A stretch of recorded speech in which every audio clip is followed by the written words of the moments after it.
वीरांगना के बारे में चल रहे हैं पढ़ने, जिसने भक्ति की एक नई परिभाषा को गढ़ा, एक नई आशा को गढ़ा।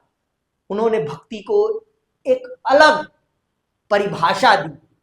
अब हम चल रहे हैं उस नारी के बारे में पढ़ने, जिसने बिना आकार के, बिना प्रकार के ईश्वर से ऐसा प्रेम किया कि ईश्वर ने उसके जीवन को बचाने के लिए खुद ब खुद उस जहर को पवित्र कर दिया, उस जहर को अमृत बना दिया। हम चल रहे हैं अब मीरा को समझने, मीरा के भक्ति को समझने, मीरा के उस प्रेम को समझने जिसने उन्हें इस धरा की सबसे बड़ी प्रेमिका बना दिया। राधा के बाद अगर कृष्ण के लिए किसी की भक्ति और प्रेम सबसे ज्यादा प्रसिद्ध है तो वो मीरा का प्रेम है। मीरा जैसा कोई नहीं, मीरा जैसा कोई हो सकता भी नहीं है। तो आइए जानते हैं और समझते हैं मीरा के उस प्रेम को जिसने उन्हें अमर बना दिया और उनकी भक्ति ने उन्हें कैसे इस धरा की सबसे बड़ी नायिका का खिताब उन्हें प्रदान किया है। सुनिएगा ध्यान से।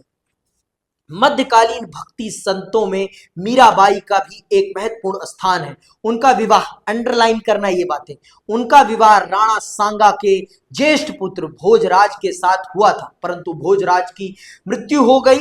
यद्यपि मीराबाई बचपन से ही धार्मिक प्रवृत्ति की थी और कृष्ण की अनन्य भक्त थी, परंतु तरुणावस्था में विधवा हो जाने, मतलब अल्प आयु में विधवा हो जाने, तरुणावस्था में विधवा हो जाने के बाद पूर्णतः धार्मिक कार्यों के प्रति समर्पित हो गई। धीरे धीरे पिता आदि की मृत्यु हो जाने पर वे धर्म की ओर पूर्णतः प्रवृत्त हो गई।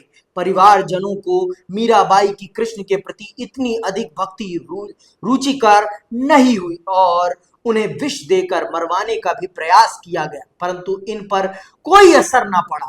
इन्होंने घर परिवार छोड़ दिया और अपना शेष जीवन भक्ति में ही व्यतीत कर दिया। मीराबाई का जीवन पूर्णतः कृष्णमय था और उनके समस्त भजन कृष्ण के प्रति प्रेम और भक्ति भावना से ओतप्रोत हैं। उनके भजनों में मधुरता के साथ साथ विरह, प्रेम और भक्ति की कोमल भावनाएं भरी पड़ी हैं। उनका मेरे तो गिरधर गोपाल दूसरा न कोई भजन ही उन्हें कृष्ण की अनन्य भक्तनी के रूप में अमर कर देने के लिए पर्याप्त है।